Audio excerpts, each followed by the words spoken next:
Hello all! Big pass லைவ்ல என்ன நடக்குதுன்னு பார்க்கலாம். ஸ்ருதிகா, சும் சண்டையில ஸ்ருதிகா ரொம்பவே அப்செட் ஆயிருக்காங்கன்னு சொல்லலாம். இன்னைக்கு ஃபுல்லாவே வந்து ஸ்ருதிகாவும், சும்மும் பேசல. அவங்க 2 பேரும் வந்து தனியா தான் உட்காந்துருக்காங்க. ஸ்ருதிகா ரொம்பவே ஃபீல் பண்ணி பாகா கிட்டயும், விஜய் கிட்டயும் வந்து சொல்லிட்டுருக்காங்க. எனக்கு வந்து சும் கிட்ட பேசணும்னு தான் இருக்கு. ஆனா நான் சொல்றத அவ கேட்க மாட்டா. அது மட்டும் இல்ல, நான் எப்பலாம் வந்து சும் கூட தனியா பேசணும்னு சொல்லிட்டு இருந்தாலே, ஷில்பா வந்து பக்கத்துல வந்து உட்காந்துருவாங்க. ஸோ, அவங்களுடைய ஒரு லெக்சர் கேட்கறதுக்கு நான் ரெடியா இல்ல. அவங்க எப்பவுமே வந்து நான் பண்ணது மிஸ்டேக்கு அந்த மாரி தான் சொல்லுவாங்க. இந்த பிரச்சனைய வந்து இன்னும் ஜாஸ்தியாக்க தான் ஷில்பா ட்ரை பண்ணுவாங்க.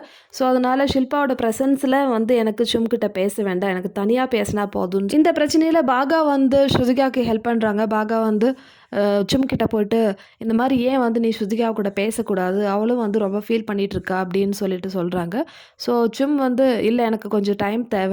இப்ப நான் பேசினா சண்டை ஜாஸ்தியா தான் ஆகும். அதனால நான் இப்போதைக்கு பேசுறதா இல்ல அப்படின்னு சொல்லிட்டு சும்மோட பாயிண்ட் சொல்றாங்க. ஸ்ருதிகா பாகா கிட்ட பேசும்போது ஒரு வேலிடான ஒரு பாயிண்ட் சொன்னாங்க. என்னன்னு பார்த்தீங்கன்னா, எப்பவுமே என்ன சண்டை நடந்தாலும் சும் என்ன சப்போர்ட் பண்ணதே இல்ல. நான் தான் வந்து அவகிட்ட போய் போய் பேசினே இருப்பேன். அது மட்டும் இல்ல, சும்மா எப்பவுமே வந்து ஷில்பாக்கு சப்போர்ட் பண்ற மாரி தான் பேசுவாங்க. ஸோ ஷில்பா வந்து இமோஷனலா பிரேக் டவுன் ஆனாலோ, இல்ல வேற ஏதாவது பிரச்சனை ஆனாலும் உடனே வந்து ஷில்பாக்கு போயிருவா. பட் சும்முக்கு வந்து ரொம்ப பாய்சனஸா யோசிக்க தெரியாது. அவங்களோட மனசுல எதுவுமே கிடையாது.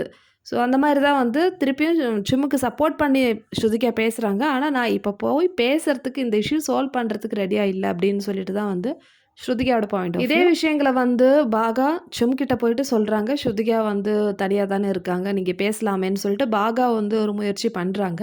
ஆனா சும் சொல்றாங்க, இப்போ ஸ்ருதிகாவோட பாயிண்ட் ஆஃப் வியூ வேற, என்னோட பாயிண்ட் ஆஃப் வியூ வேற. ஸ்ருதிகா வந்து காஷிஷ் கபூர வந்து பிடிக்கவே பிடிக்காது. ஆனா காஷிஷ் வந்து நார்மலா தான் இருக்கா. அவ வந்து பண்றதுல தப்பு இல்லன்னு எனக்கு தோணுது. ஆனா ஸ்ருதிகா அத ஒத்துக்க மாட்டா. ஸோ இதனாலே வந்து எங்க 2 பேருக்குள்ள வந்து நெறைய தடவ கிளாஷ் ஆயிருக்கு. ஸோ இந்த சண்டையிலயே வந்து அப்படிதான். நான் வந்து இப்போதைக்கு இது சால்வ் பண்றதுக்கு ரெடியா இல்லன்னு சொல்லிட்டு சும்மோட பாயிண்ட் ஆஃப் வியூ சொல்லிட்டாங்க அங்க. ஸோ இப்ப வந்து இந்த குரூப்பே உடைஞ்சிடுச்சுன்னு சொல்லலாம். கரண் வந்து இந்த விஷயத்த வந்து பெருசாவே எடுத்துக்கல. அவருடைய விஷயங்கள் அப்படியே போயிட்டே தான் இருக்காரு. ஸோ இந்த பிரச்சனை வந்து இப்போ சும் வெர்சஸ் ஸ்ருதிகா அந்த மாரி தான் வந்து இப்போதைக்கு போயிட்டுருக்கு. ஸோ இப்போ வந்து ஹவுஸ்ல வந்து இந்த நெக்ஸ்ட் டைம் கோட செலக்ட் பண்ணுறதுக்காக ஒரு டாஸ்க் நடந்துட்டு இருக்கு.